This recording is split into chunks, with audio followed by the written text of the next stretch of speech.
जय हिंद, जय भारत। दोस्तों, आज 28 सितंबर है, 28 सितंबर 2025, बलिदानियों के शिरोमणि सरदार भगत सिंह का 119वां जन्मदिन।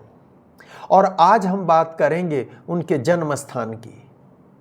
कई लोगों को इस बारे में भ्रांति है, उनका जन्म कहाँ हुआ था, क्या खटकड़ कलां में या बंगा में? और बंगा तो कौन सा, वो बंगा जो खटकड़ कलां के बिल्कुल पास है, या वो बंगा जो पाकिस्तान में है और जिसे चक 105 जीबी भी कहते हैं?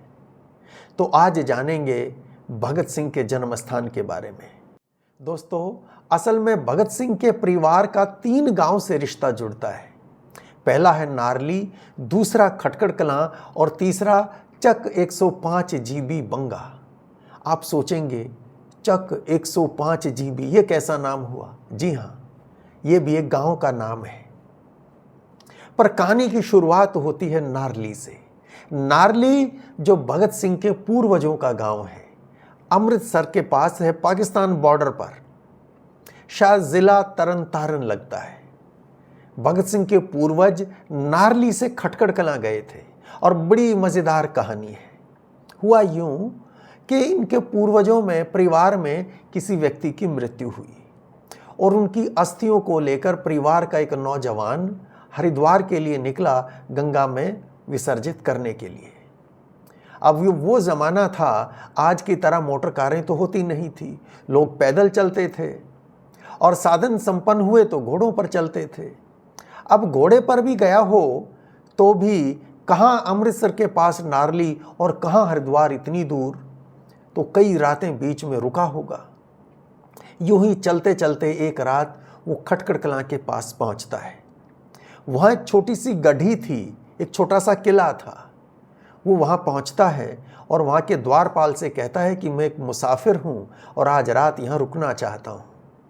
द्वारपाल उस गढ़ी के मालिक के पास जाता है, उस जागीरदार के पास जाता है और कहता है कि एक मुसाफिर है नौजवान, वो रात यहाँ रुकना चाहता है। वो जागीरदार कहता है कि उसे अंदर ले आओ। अंदर उस जागीरदार से उस नौजवान की मुलाकात होती है, बात होती है। वो जागीरदार, उस गढ़ी का मालिक, उस नौजवान से बहुत प्रभावित होता है। वो लंबा चौड़ा खूबसूरत नौजवान था और बातों से भी बहुत समझदार मालूम होता था। बातों बातों में उसके गांव का, उसके परिवार का पता चला, उसके ख़ानदान का पता चला। जैसा उस नौजवान ने बताया था, ये ज़मींदार बहुत प्रभावित हुआ। इसकी एक लड़की थी, इकलौती संतान थी और विवाह के योग्य थी। जमींदार ने सोचा कि यदि इस लड़के से शादी हो तो बहुत योग्य वर मिलेगा मेरी बेटी को, लेकिन मेरी तो इकलौती संतान है, मैं उसको नारली नहीं भेजूंगा, वो यहीं रहे, इतनी बड़ी जागीर का मैं मालिक हूं। खैर, अगली सुबह वो नौजवान हरिद्वार के लिए निकल पड़ता है, पर यह जागीरदार उससे वचन लेता है कि वापस जब लौट कर आओगे तो मेरे पास फिर रुकोगे। वो वापस आता है, रुकता है। जागीरदार अपनी बेटी के विवाह की उससे बात करता है।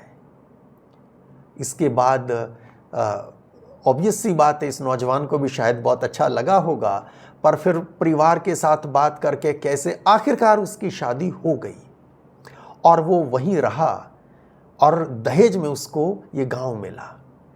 और हमें ये जानकारी कहाँ से मिलती है? हमें ये जानकारी मिलती है बलिदानियों के शिरोमणि सरदार भगत सिंह के वीर क्रांतिकारी चाचा सरदार अजीत सिंह की ऑटोबायोग्राफी से। खैर, वो शादी होती है, वहीं वो नौजवान रहने लगता है और फिर आगे चल के उसकी संतान और फिर संतान की संतान होते होते कई पीढ़ियां बीत जाती हैं। खटकड़ कलां में अब ये संधू परिवार था, तो अब इनके यहाँ इस परिवार में एक व्यक्ति का जन्म होता है जिसका नाम है सरदार फतेह सिंह। ये सरदार फतेह सिंह महाराजा रणजीत सिंह की सेना में भी बड़े महत्वपूर्ण पद पर रहे थे और इसके बाद ये अंग्रेजों के विरुद्ध भी लड़े हैं।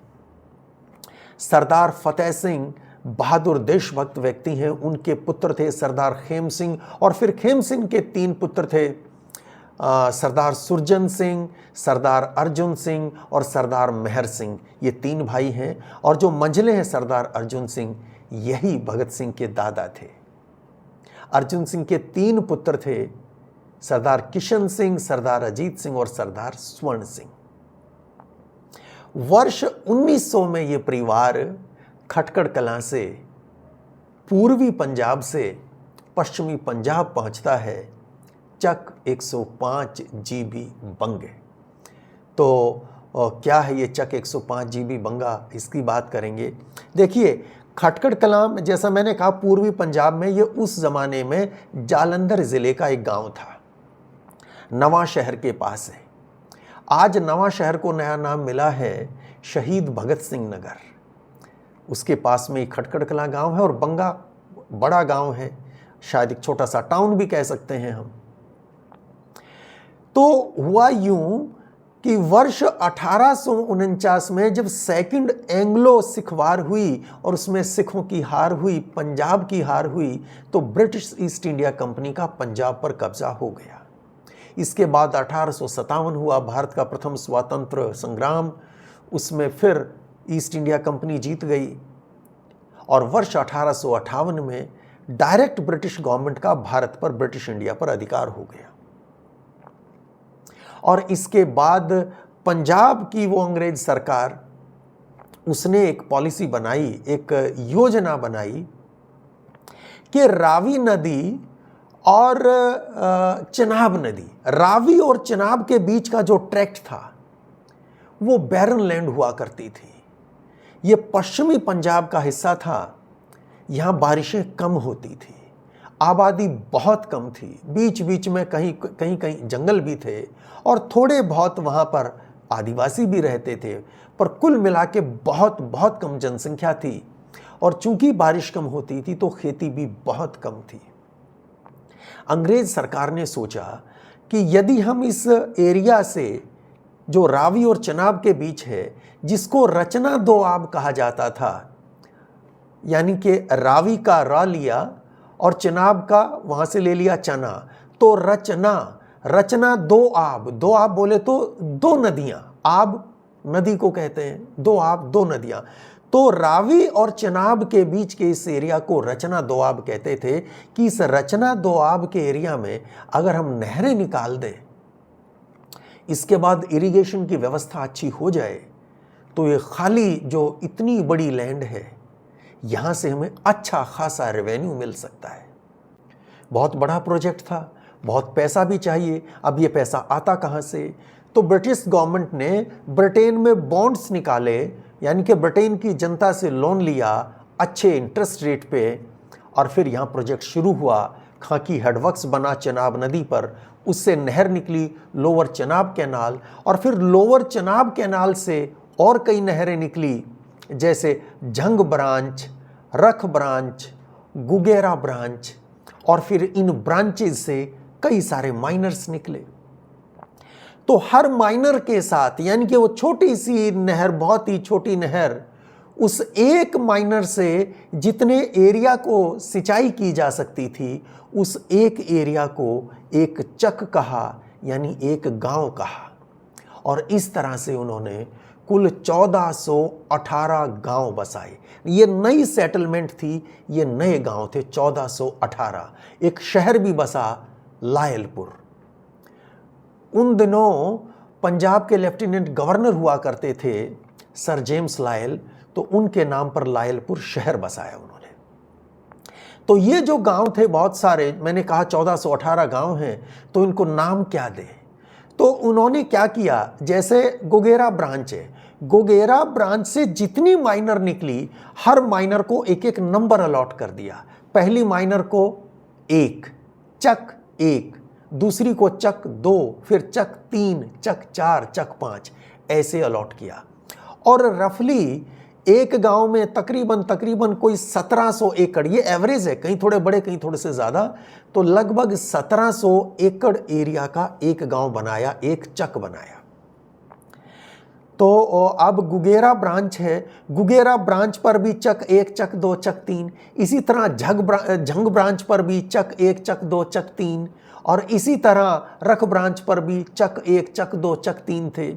तो उनकी आइडेंटिफिकेशन के लिए, क्लासिफिकेशन के लिए उन्होंने क्या किया, चक नंबर सो एंड सो, और उसके बाद अगर वो गुगेरा ब्रांच से निकला है तो बाद में GB, रख ब्रांच से निकला है तो RB, झंग ब्रांच से निकला है तो JB। तो गुगेरा ब्रांच से जो माइनर्स निकली और उन माइनर्स ने जिन गांव को सिंचाई दी उनमें गांव नंबर 105 यानी कि चक 105 GB, ये वो गांव था जहां भगत सिंह के दादाजी सरदार अर्जुन सिंह अपने तीनों पुत्रों के साथ जाकर बसे थे, रहने लगे थे। और देखिए यहां एक और इंपॉर्टेंट बात, वहां उस गांव में जो लोग गए वो कहां के रहने वाले थे? ये तो खटखड़ कलां से गए, खटखड़ कलां के पास गांव है बंगा, तो बंगा से बहुत सारे लोग गए थे। ज़्यादातर लोग वहाँ चक 105 GB में बंगा से गए थे, तो इन्होंने चक 105 GB को अपने गांव का नाम दिया बंगा।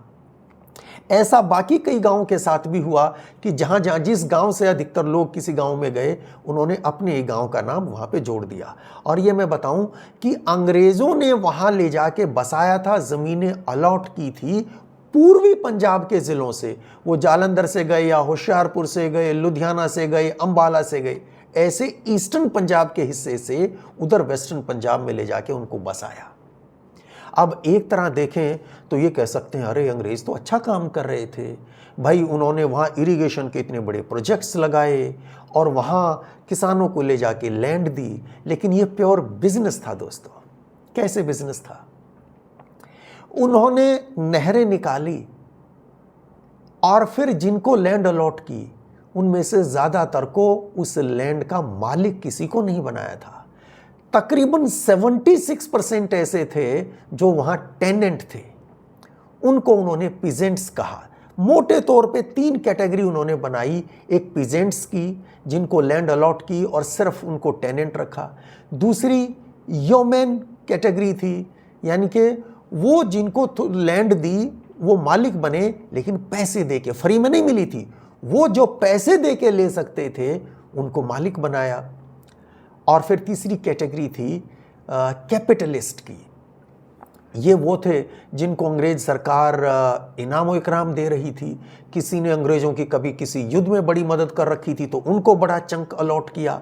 तो ऐसे ऐसे मोटे तौर पे 3 कैटेगरी थी। जो उनकी सेना में मदद कर रहे थे उनको लैंड अलॉट की।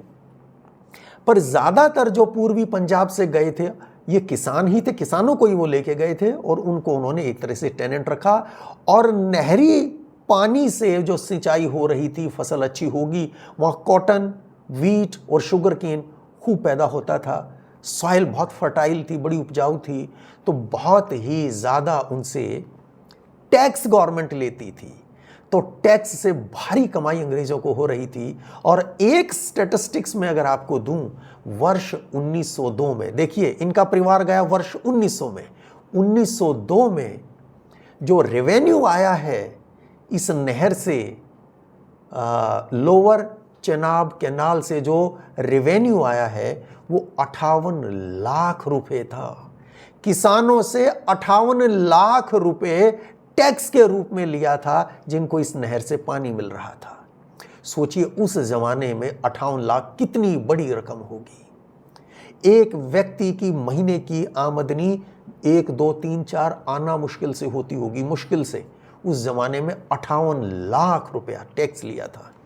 तो ये प्योर बिजनेस अंग्रेज कर रहे थे। बहरहाल वहाँ भगत सिंह का परिवार गया और वर्ष 1900 में दादाजी, जैसा मैंने पहले बताया, और फिर उसी गांव में चक 105 GB बंगा में 28 सितंबर वर्ष 1907 शनिवार का दिन सुबह लगभग 9 बजे माँ विद्यावती की कोख से एक बालक जन्म लेता है, जिसे आज हम शहीद आजम के नाम से भी जानते हैं, युग दृष्टा के नाम से भी जानते हैं, बलिदानियों का शिरोमणि भी कहते हैं, और प्यार सम्मान से न जाने क्या क्या उनके नाम के साथ हम सम्मान सूचक शब्दों का प्रयोग करते हैं।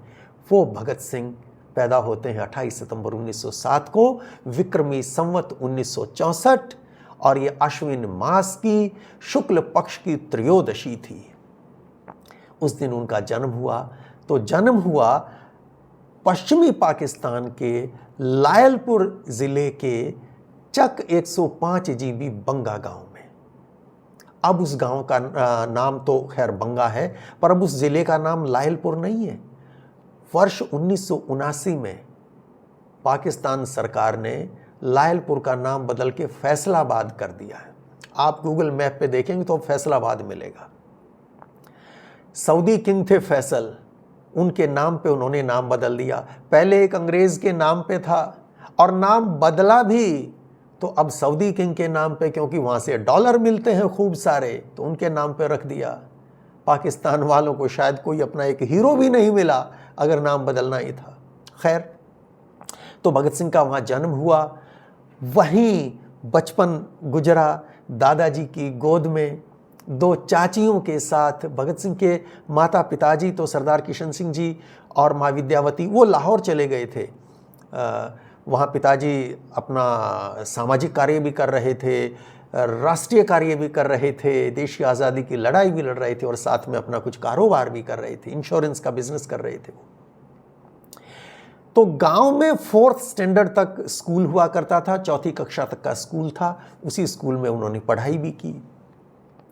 आज वो घर जिसमें भगत सिंह का जन्म हुआ, वो घर अभी सलामत है। छत तो उसकी बदल दी गई थी, छत डैमेज हो गई थी, घर सलामत है। वो स्कूल, उसकी भी छत डैमेज हो गई थी, उसको दोबारा रिस्टोर किया है, तो स्कूल की बिल्डिंग भी सलामत है। कई सारे वीडियोस यूट्यूब पर अवेलेबल हैं, मैं उनका लिंक आपको दूंगा, आप ज़रूर देखिए।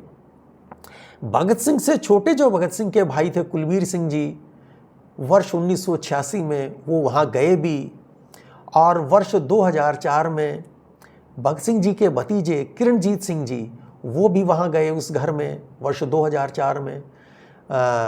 वहाँ जमात अली नाम के व्यक्ति हैं, जमात अली विर्क, वो वहाँ रहते हैं।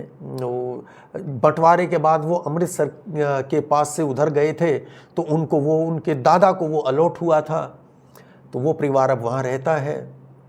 तो वो वीडियो, एक जमात अली का इंटरव्यू भी एक अवेलेबल है, मैं वो आपको लिंक दे दूंगा, आप देखिए। हालांकि फैक्चुअली एक तो उनकी जानकारी लिमिटेड और फिर शायद कुछ भूल भी रहे होंगे, तो कंटेंट्स जो वो कह रहे हैं उस पर ज़्यादा गौर नहीं कीजिएगा, पर हाँ उस जगह को देखना हो तो उसके लिए वो महत्वपूर्ण है, वो इंटरव्यू आप देखिएगा। और भी कुछ इंटरव्यू हैं, एक व्लॉगर है, ट्रैवल व्लॉगर, हमारे यहाँ के ही, बहुत सारे व्यूज़ हैं और बड़ा पॉपुलर व्लॉगर है, लेकिन कंटेंट की बात करूं तो मुझे बेहद निराशा हुई। वो वीडियो मैंने देखा, लिंक मैं आपको दूंगा, पर बहुत ही उसमें गलत इन्फॉर्मेशन, बिना तैयारी, बिना पढ़े लिखे उन्होंने जाके वहाँ पे वो वीडियो बनाया। तो कंटेंट में फिर से आपको ये सावधान करूँगा कि विश्वास कंटेंट पे नहीं कीजिएगा, जगह देखिए। ये घर है, स्कूल के भी कुछ वीडियोज़ हैं, उसका भी मैं लिंक डिस्क्रिप्शन में दे दूँगा, वो भी आप देख सकते हैं। तो हमने 3 गांव की बात की। पहला नारली, जहाँ से पूर्वज निकले, दूसरा खटखड़ कलां, जो फिर जहाँ भगत सिंह के पिताजी का जन्म हुआ, जहाँ दादाजी का जन्म हुआ, परदादाजी का जन्म हुआ, वो खटखड़ कलां गांव। और एक बात और, ये खटखड़ कलां से जिस समय वर्ष 1900 में गए थे चक 105 जीबी बंगा, तो खटखड़ कलां से रिश्ता तोड़कर नहीं गए थे। यहाँ उनकी पैतृक ज़मीनें थी, घर था जिसके मालिक थे वो। हर वर्ष यहाँ आना होता था परिवार का, दादाजी तो विशेष रूप से आते थे, यहाँ की ज़मीन को, खेती की ज़मीन को संभालते थे, यहाँ खेती भी होती थी, तो आते रहते थे। और फिर जब बंटवारा हुआ, 15 अगस्त 1947 देश आज़ाद हुआ, साथ ही बंटवारा भी हो गया, तो उस समय परिवार को इधर आना पड़ा।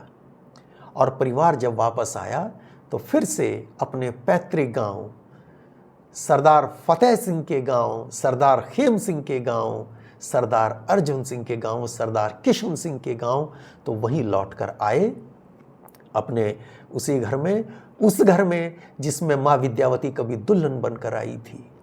उसी घर में उनका शेष जीवन बीता था, खटखड़ कलां में। वहीं 30 मई 1951 को पिताजी सरदार किशन सिंह जी का देहांत हुआ, और माँ तो बहुत साल तक उसी घर में रहीं। माँ तो बहुत बाद तक 1 जून 1975 को वो इस दुनिया से गई हैं। तो खटखट कलां पर हमने वीडियो भी बनाया है, अपलोड कर रखा है। बल्कि किरणजीत सिंह जी जो भतीजे हैं भगत सिंह जी के, तो किरणजीत सिंह जी भी हमारे साथ थे। हमने वो एक वीडियो, उसका भी मैं लिंक दे दूंगा, जो अपलोड किया है हमने खटखट कलां गाँव के बारे में, वो भी आप देखिए। माता जी यहाँ उनकी चारपाई लगी होती थी बरामदे में, इसमें यहाँ पर जी, इस जगह तो उनकी यहाँ चारपाई लगी होती थी और बहुत से लोग खाना बनाने के लिए लगे होते थे, इतना परिवार। और सिर्फ हमारा परिवार ही नहीं, जितने रिश्तेदार हैं, जितने मिलने जुलने वाले हैं और जितने श्रद्धालु हैं, वो सब भी आते थे जो मेला देखने आते थे। तो वैसे यहाँ 3 दिन मेला चलता था।